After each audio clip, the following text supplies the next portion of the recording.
तभी उस जंगल के रास्ते से एक बहुत ही शांत, ज्ञानी और दिव्य संत गुजर रहे थे। वे कोई और नहीं, महान संत कबीर दास जी थे। श्याम और कौशल्या को इस तरह रोता देख संत कबीर दास जी उनके पास आकर रुक गए। राम राम भाई, तुम दोनों इस निर्जन वन में क्यों विलाप कर रहे हो? माता जी, आपके और आपके पुत्र के चेहरों पर इतनी गहरी निराशा क्यों छाई है? प्रणाम महाराज, हम बहुत ही अभागे लोग हैं। गांव के सेठ करोड़ीमल ने हमारा घर बार सब कुछ छीन लिया। हमें खजाने की आस थी, पर इस लाल कपड़े में हमें सिर्फ ये मामूली आम की गुठली मिली है। हमारा तो पूरा जीवन ही खत्म हो गया है महाराज। अरे अज्ञानी इंसानों, तुम सोने और चांदी के निर्जीव टुकड़ों को ही खजाना समझते हो। असली खजाना तो प्रकृति का होता है, जो जीवन देता है। क्या सोना तुम्हारी भूख मिटा सकता है? लेकिन महाराज, हम इस एक सूखी गुठली का क्या करेंगे?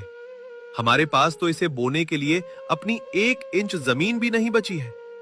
सुनो श्याम, ये कोई मामूली गुठली नहीं है। ये तुम्हारे पिताजी का सच्चा और जादुई खजाना है। अगर तुम पूरी ईमानदारी और जी तोड़ मेहनत से इस गुठली को धरती माता की गोद में सौंप दोगे, तो ये तुम्हें इतना मीठा फल देगी जितना तुमने सपने में भी नहीं सोचा होगा। महाराज, क्या सचमुच इस आम की गुठली में कोई चमत्कार है? चमत्कार गुठली में नहीं, तुम्हारी सच्ची लगन और विश्वास में होता है। चंदनपुर गांव के बाहर जो बंजर और वीरान जमीन पड़ी है, तुम वहीं जाकर एक छोटी सी झोपड़ी बनाओ और इस आम की गुठली को बो दो। ईश्वर तुम्हारा कल्याण करेगा। इतना कहकर संत कबीर दास जी अपने मार्ग पर आगे बढ़ गए। उनकी बातें सुनकर श्याम और कौशल्या के मृत प्राय मन में एक नई ऊर्जा और आशा का संचार हुआ। माँ, संत महात्माओं की वाणी कभी झूठी नहीं होती। हमें उनकी बात जरूर माननी चाहिए। चलिए, हम वापस चंदनपुर गांव की सीमा पर चलते हैं। तू सही कह रहा है बेटा। जब भगवान ने सारे दरवाजे बंद कर दिए हैं, तो शायद यही हमारा आखिरी रास्ता है। दोनों माँ बेटे उस खूंखार जंगल से बाहर आकर चंदनपुर गांव के बाहर एक पथरीली और बंजर जमीन के पास पहुंच गए। श्याम ने वहां सूखी लकड़ियों और घास फूस से एक छोटी सी झोपड़ी तैयार की। माँ, आप इस झोपड़ी में आराम कीजिए। मैं अभी इस बंजर जमीन की खुदाई करके ये आम की गुठली बो देता हूँ। श्याम ने दिन रात एक करके पसीना बहाकर उस कठोर और पथरीली जमीन को खोदा और उस लाल कपड़े से निकालकर गुठली को बड़े ही प्यार से मिट्टी में दबा दिया। वह रोज दूर नदी से पानी लाकर उसे सींचता था। उधर गांव में सेठ करोड़ीमल के नौकर भोलू ने श्याम को देखा और हवेली जाकर सेठ को खबर दी। सेठ जी, वो फटीचर लकड़हारा श्याम और उसकी बीमार माँ जंगल से वापस आ गए हैं। गांव के बाहर झोपड़ी डालकर किसी बंजर जमीन पर मिट्टी खोद रहे हैं। करने दे भोलू। उस बंजर जमीन पर धूल और पत्थर के अलावा और क्या उगेगा? भूखे मरेंगे दोनों के दोनों। हमें उन भिखारियों से क्या मतलब? लेकिन कुछ ही दिनों में एक अद्भुत चमत्कार हुआ। श्याम ने जो आम की गुठली बोई थी, उससे बहुत तेजी से एक नन्हा पौधा निकला और देखते ही देखते वह पौधा एक विशाल, घने और हरे भरे आम के पेड़ में बदल गया। माँ, बाहर आकर देखिए, हमारा पौधा तो रातों रात एक विशाल पेड़ बन गया है। संत कबीर दास जी की बात बिल्कुल सच साबित हो रही है। अरे वाह बेटा, ये तो सच में किसी चमत्कार से कम नहीं है। मैंने अपने जीवन में इतनी तेजी से बढ़ने वाला पेड़ कभी नहीं देखा। अगले ही दिन जब श्याम सोकर उठा, तो उसने देखा कि उस विशाल पेड़ की डालियों पर बहुत बड़े बड़े सुनहरे और खुशबूदार आम लटक रहे हैं। वे आम साधारण आमों से कई गुना बड़े और चमकदार थे। अरे बाप रे, इतने बड़े आम! माँ देखिए, पिताजी का खजाना फल देने लगा है। भगवान की लीला अपरंपार है बेटा। जरा एक आम तोड़कर देख, अंदर से कैसा है। श्याम ने जैसे ही एक बड़ा सा आम तोड़ा और उसे काटा, उसमें से बहुत ही मीठा, रसीला और सुगंधित गूदा निकला। दोनों ने उसे खाया तो वे उस अलौकिक स्वाद से हैरान रह गए। माँ, ये आम तो स्वर्ग के अमृत से भी ज्यादा मीठा है। मैंने आज तक इतना स्वादिष्ट फल नहीं चखा। बेटा श्याम, तू आज ही इन आमों को टोकरी में रखकर बाजार लेकर जा। लोग इन्हें खुशी खुशी खरीद लेंगे और हमारे पास फिर से पैसे आ जाएंगे। श्याम ने कई बड़े बड़े सुनहरे आम टोकरी में रखकर चंदनपुर के बाजार में ले गया। उसने जोर जोर से आवाज लगानी शुरू की। आम ले लो, एकदम मीठे, रसीले और खुशबूदार आम ले लो। श्याम के ठेले पर इतने बड़े और अद्भुत आम देखकर बाजार के लोग उसके पास इकट्ठा हो गए। वहां गांव का लड़का गोलू और रमेश भी आ गए। अरे श्याम भैया, इतने विशाल और सुंदर आम तुम कहाँ से लाए? ये तो देखने में ही बहुत शानदार लग रहे हैं। गोलू, ये मेरी अपनी मेहनत की फसल है। तुम एक आम चक्कर देखो, स्वाद ना आए तो पैसे मत देना। लाओ श्याम भाई, एक आम मुझे भी दे दो। अगर अच्छा हुआ तो मैं अपने पूरे परिवार के लिए तुमसे ही लिया करूंगा। श्याम ने रमेश को एक आम दिया। रमेश ने वहीं उसे काटा और एक टुकड़ा खाया। खाते ही रमेश की आंखें खुशी और आश्चर्य से चमक उठीं। वाह श्याम भाई वाह, क्या अद्भुत स्वाद है। ऐसा आम तो मैंने अपनी पूरी जिंदगी में नहीं खाया। लाओ, मुझे 5 आम और दे दो। रमेश की बात सुनकर बाकी लोगों ने भी आम खरीदने शुरू कर दिए। श्याम के सारे आम बहुत ही ऊंचे दामों पर और कुछ ही देर में हाथों हाथ बिक गए। हे भगवान, तेरा लाख लाख शुक्र है। आज मेरे पास काफी पैसे जमा हो गए हैं। अब मैं माँ के लिए अच्छा खाना और नई शॉल ले जाऊंगा। श्याम खुशी खुशी अपनी झोपड़ी की तरफ लौट आया, लेकिन जब वो अपने पेड़ के पास पहुंचा तो उसकी आंखें फटी की फटी रह गईं। ये कैसे हो सकता है? मैंने तो सुबह सारे पके हुए बड़े आम तोड़ लिए थे। फिर पेड़ पर इतने सारे नए आम अपने आप कैसे उगाए? बेटा श्याम, ये कोई साधारण गुठली नहीं थी। हम जितने आम तोड़ते हैं, ये रहस्यमय पेड़ उतने ही नए आम वापस दे देता है। हमारा ये खजाना अब कभी खत्म नहीं होगा। माँ, संत कबीर दास जी ने सच कहा था, यही हमारा असली खजाना है। अब श्याम रोज टोकरी में आम लेकर बाजार जाता और आम बेचकर खूब पैसे कमाता। कुछ ही समय में श्याम चंदनपुर का एक बहुत अमीर और प्रतिष्ठित आदमी बन गया। उसने अपनी झोपड़ी और बंजर जमीन की जगह एक बहुत सुंदर और पक्का मकान बनवा लिया। श्याम की यह तरक्की गांव के सेठ करोड़ीमल और उसके नौकर भोलू से बर्दाश्त नहीं हो रही थी। सेठ जी, अनर्थ हो गया।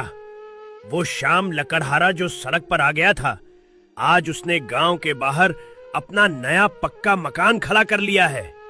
उसके पास अचानक इतना पैसा कहां से आ रहा है? भोलू, मेरी भी समझ में कुछ नहीं आ रहा है। मैंने तो उसकी झोपड़ी तक छीन ली थी। ये अचानक इतना अमीर कैसे बन गया? मैंने बाजार में सुना है सेठ जी कि वो बहुत बड़े बड़े और सुनहरे आम बेचता है। लोग कहते हैं कि वो रहस्यमयी आम है जो पेड़ से कभी खत्म ही नहीं होते। रहस्यमय आम? ऐसा भी कहीं होता है भला? भोलू, हमें किसी भी कीमत पर यह पता लगाना होगा कि इस फटीचर श्याम के पास ये रहस्यमय पेड़ कहां से आया। सेठ जी, आप बिल्कुल चिंता मत कीजिए। मैं आज रात ही अंधेरे में छुपकर श्याम के नए घर जाऊंगा और उसके इस चमत्कार का पूरा पता लगाऊंगा। रात का घना अंधेरा पूरे चंदनपुर गांव पर छा चुका था। पूरा गांव गहरी नींद में सो रहा था। नौकर भोलू दबे पांव श्याम के नए पक्के मकान की तरफ बढ़ रहा था। उसके मन में लालच और बेईमानी कूट कूट कर भरी हुई थी। वो किसी भी कीमत पर श्याम की अमीरी का राज जानना चाहता था। आज तो मैं इस श्याम का सारा राज पता करके ही मानूंगा। सेठ जी ने मुझे बहुत बड़ा काम सौंपा है। अगर मैंने वो रहस्यमयी चीज ढूंढ ली तो सेठ जी मुझे खुश होकर बहुत बड़ा इनाम देंगे। भोलू ने चुपके से श्याम के घर की एक खुली खिड़की से अंदर झांका। अंदर कमरे में श्याम और उसकी माँ कौशल्या गहरी नींद में सो रहे थे। कमरे के एक कोने में दीवार की ताक पर वही लाल रंग के कपड़े की पोटली सुरक्षित रखी हुई थी, जिसमें श्याम ने उस जादुई आम की दूसरी गुठली को संभाल कर रखा था। भोलू की लालची नजर उसी लाल पोटली पर जाकर टिक गई। भोलू दबे पांव घर के जाकर उस लाल रंग की पोटली को उठा लिया। पोटली हाथ में आते ही भोलू खुशी से पागल हो गया और बिना कोई आवाज किए वहां से सीधे सेठ करोड़ीमल की हवेली की तरफ भाग खड़ा हुआ। सेठ जी, ओ सेठ जी, मैं खाली हाथ नहीं लौटा हूँ। मैं सीधे उस लकड़हारे श्याम की किस्मत ही चुरा कर ले आया हूँ। देखिए ये लाल पोटली, इसी के अंदर उसकी सारी अमीरी का राज छिपा है। मैंने इसे उसके कमरे से चुरा लिया है। अरे वाह भोलू, तूने तो कमाल कर दिया। ला जल्दी से ये पोटली मुझे दे, देखूं तो सही इसके अंदर कौन सा खजाना है। सेठ करोड़ीमल ने तुरंत वह लाल पोटली खोल कर देखा। उसके अंदर वही सूखी हुई आम की गुठलियां रखी हुई थी, जिन्हें श्याम ने अगली फसल के लिए संभाल कर रखा था। सेठ जी उन्हें देखकर थोड़े हैरान हुए और उनका मुंह बन गया। ये क्या है भोलू? ये तो आम की सूखी और सड़ी हुई गुठलियां लग रही हैं। क्या सच में श्याम इन्हीं गुठलियों से वो आम उगाता है? तूने कोई गलत पोटली तो नहीं उठा ली? बिल्कुल नहीं सेठ जी, मैंने बाजार में भी लोगों से पूछताछ की थी। श्याम ने यही गुठलियां उस बंजर जमीन में बोई थीं। ये कोई मामूली गुठलियां नहीं हैं। अगर हम इन्हें आपकी हवेली के पीछे वाली सबसे उपजाऊ जमीन में बो दे, तो सोचिए आपके पास कितने सारे आम के पेड़ आ जाएंगे। आप इस पूरे इलाके के सबसे बड़े और अमीर सेठ बन जाएंगे। भोलू, तूने तो आज मेरा दिल खुश कर दिया। मैं आज रात ही इन गुठलियों को अपनी सबसे अच्छी जमीन में जाकर बो दूंगा। अब उस श्याम लकड़हारे का खेल खत्म। अब सिर्फ मैं ही बाजार में वो रहस्यमयी आम बेचूंगा और सारी दौलत मेरी होगी। सेठ करोड़ीमल लालच में इतने अंधे हो गए कि उन्होंने उसी रात अपने हाथों से वो रहस्यमयी गुठलियां अपनी जमीन में बो दी।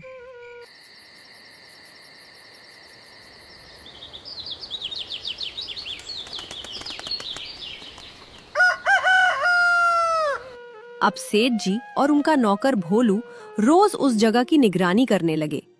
कुछ ही दिनों में वहां भी आम के छोटे छोटे पौधे निकले और तेजी से विशाल पेड़ों में बदलने लगे। भोलू, देख रहे हो मेरा कमाल? मेरे पेड़ तो शाम के पेड़ों से भी ज्यादा ऊंचे और घने लग रहे हैं। अब बस आम आने की देरी है, फिर देखना मेरा रुतबा कैसे और बढ़ता है। सेठ जी, आपकी किस्मत तो हमेशा से ही तेज रही है। श्याम जैसे छोटे लकड़हारे भला आपके सामने कैसे टिक सकते हैं? अब सारा मुनाफा हमारी ही जेब में आएगा।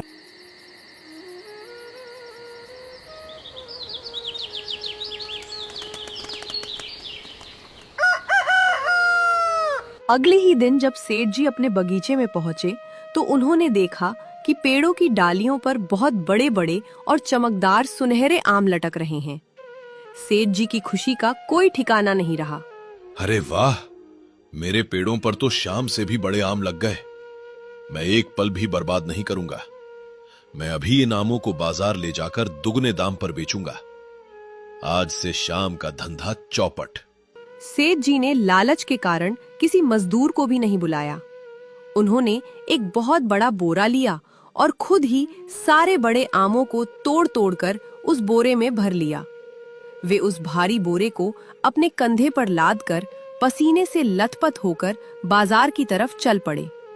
बाजार में पहुंचकर उन्होंने अपना बोरा नीचे रखा और जोर जोर से चिल्लाने लगे, आओ गांव वालों, ताजे और रसीले आम ले लो। उस शाम के आमों से भी दुगने बड़े, रसीले और मीठे आम ले लो। जल्दी आओ। हवेली वाले सेठ करोड़ीमल को इस तरह बाजार में ठेले वालों की तरह आम बेचते देख पूरा गांव हैरान रह गया। शाम से रोज फल खरीदने वाले रमेश और गोलू भी वहां पहुंच गए। अरे सेठ जी, आज आप अपनी गद्देदार मसनद छोड़कर यहाँ बाजार में फल बेचने कैसे आ गए? क्या आपका नौकर भोलू आज छुट्टी पर है? रमेश, ज्यादा बकवास मत कर। आम लेना है तो ले। मेरे आम उस फटीचर शाम से भी ज्यादा मीठे और सुगंधित हैं। एक बार खाएगा तो अपनी उंगलियां चाटता रह जाएगा। सेठ जी, देखने में तो आपके आम सच में बहुत बड़े लग रहे हैं। लाओ, एक आम मुझे भी दे दो।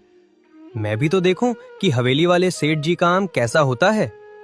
सेठ करोड़ी मल ने बड़े ही अहंकार के साथ एक बड़ा सा आम गोलू के हाथों में थमा दिया।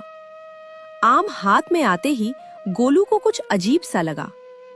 सेठ जी, ये आम इतना बड़ा है, लेकिन इसका वजन तो कुछ भी नहीं है। ये तो एकदम रुई की तरह हल्का लग रहा है। मुझे तो इसमें कुछ गड़बड़ नजर आ रही है। तू अभी बच्चा है गोलू, तुझे असली फलों की परख नहीं है। ये रहस्यमयी आम है, इसलिए इसका वजन कम है। अंदर से ये पूरा मीठे रस से भरा हुआ है। सेठ जी, हमें आपकी बातों पर ऐसे यकीन नहीं होगा। आप इस आम को हमारे सामने बीज से काटकर दिखाइए। अगर ये अंदर से अच्छा हुआ तो हम सारे आम ऊंचे दाम पर खरीद लेंगे। ठीक है रमेश, अभी तुम्हारी आंखें खोल देता हूं। सेठ करोड़ी मल का माल कभी खराब नहीं होता। सेठ जी ने आम के 2 टुकड़े किए। आम अंदर से पूरी तरह काला पड़ चुका था और उसमें मोटे मोटे सफेद कीड़े रेंग रहे थे। छी छी छी, ये क्या है सेठ जी? आपका आम तो अंदर से पूरा सड़ा हुआ और खोखला है। इसमें तो कीड़े पड़े हुए हैं। आप हमें ये गंदा और जहरीला आम खिलाकर मारना चाहते हैं? सेठ जी, आपको थोड़ी भी शर्म नहीं आती? एक तो आप हम गरीबों को कर्जे के जाल में फंसाते हैं और ऊपर से हमें ऐसा कीड़े वाला सड़ा माल बेच रहे हैं। अरे रुको रुको, ये एक आम खराब निकल गया। मैं तुम्हें अभी दूसरा आम काट कर दिखाता हूं। मेरे सारे आम ऐसे नहीं हो सकते। घबराहट और बेइज्जती के डर से सेठ जी ने एक के बाद एक बोरे के सारे आम काट डाले, लेकिन सेठ जी का लालच उन पर भारी पड़ चुका था। बोरे का हर एक आम अंदर से पूरी तरह सड़ा हुआ, काला और कीड़ों से भरा हुआ निकला।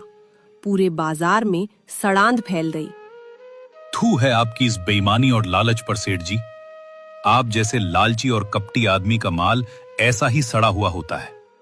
चलिए सब लोग यहां से। इनके सड़े हुए आमों की बदबू से दम घुट रहा है। सारे गांव वाले सेठ जी को ताने मारते हुए और बुरा भला कहते हुए वहां से चले गए। सेठ करोड़ी मल बाजार में अकेले अपने सड़े हुए आमों और मक्खियों के बीच खड़े रह गए। उन्हें समझ नहीं आ रहा था कि उनके साथ ऐसा भयानक धोखा कैसे हो गया। हे भगवान, ये मेरे साथ क्या हो गया? मैंने तो वही रहस्यमयी गुठलियां बोई थीं जो शाम के पास थीं। फिर मेरे आम कीड़ों वाले और सड़े हुए कैसे निकल गए? मुझे अभी अपनी हवेली जाकर उस पेड़ को देखना होगा। सेठ जी अपना सिर पकड़कर बदहवास हालत में वहां से भागे और सीधे अपने बगीचे में पहुंचे। वहां का नजारा देखकर सेठ करोड़ी मल के पैरों तले जमीन ही खिसक गई और वे धड़ाम से जमीन पर गिर पड़े। ये क्या हो गया? मेरे बगीचे के सारे आम के पेड़ तो जलकर राख हो गए हैं। यहां तो एक भी पत्ता हरा नहीं बचा है। सब कुछ कोयला बन गया। मेरी सबसे उपजाऊ जमीन भी बंजर हो गई। मैं तो पूरी तरह से बर्बाद हो गया। सेठ जी अपनी जली हुई जमीन की मेड़ पर बैठकर जोर जोर से रोने लगे। भोलू नौकर ये सब तमाशा देखकर डर के मारे चुपचाप वहां से खिसक गया। तभी वहां से श्याम अपनी माँ कौशल्या को लेकर मंदिर जा रहा था।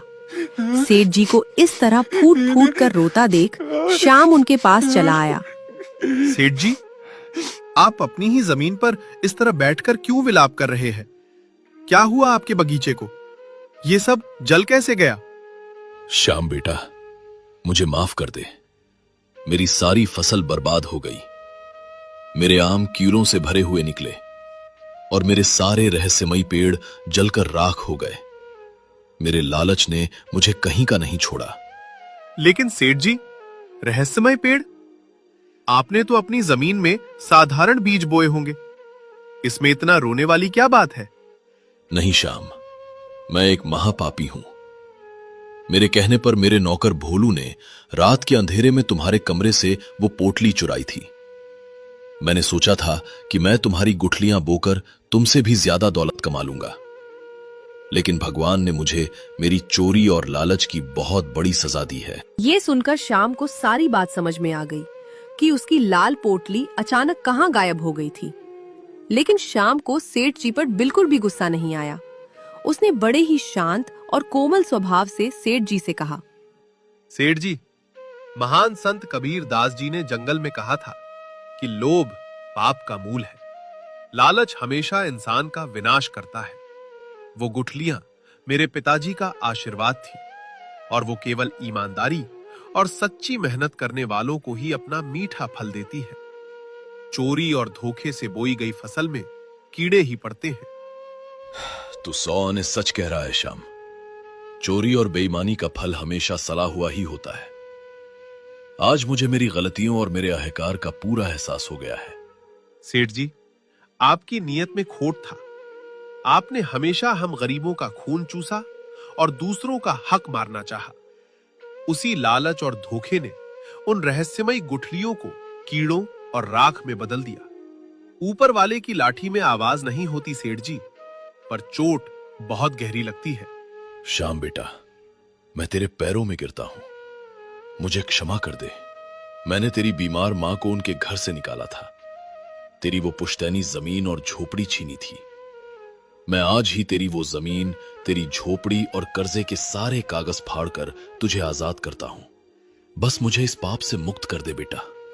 सेठ जी, आप उम्र में मुझसे बड़े हैं, मेरे पैर मत पकड़िए। अगर आपको सच में अपने किए पर पछतावा है और आपने अपना लालच छोड़ दिया है, तो भगवान आपको जरूर माफ करेगा। मैंने और मेरी मां ने आपको दिल से माफ कर दिया है। सेठ करोड़ीमल का कठोर हृदय पूरी तरह से बदल चुका था। उन्होंने उसी दिन श्याम का पुराना घर और जमीन उसे ससम्मान वापस लौटा दी और गांव के बाकी लोगों का कर्जा भी माफ कर दिया। मां, आज हमारा बुरा वक्त पूरी तरह से खत्म हो गया है। सेठ जी ने अपनी गलती मान ली है और हमारा पुराना घर हमें वापस दे दिया है। ये सब तेरे पिताजी के आशीर्वाद, संत कबीर दास जी के ज्ञान और तेरी सच्चाई का फल है बेटा। सच और मेहनत की नाव डगमगा जरूर सकती है, लेकिन कभी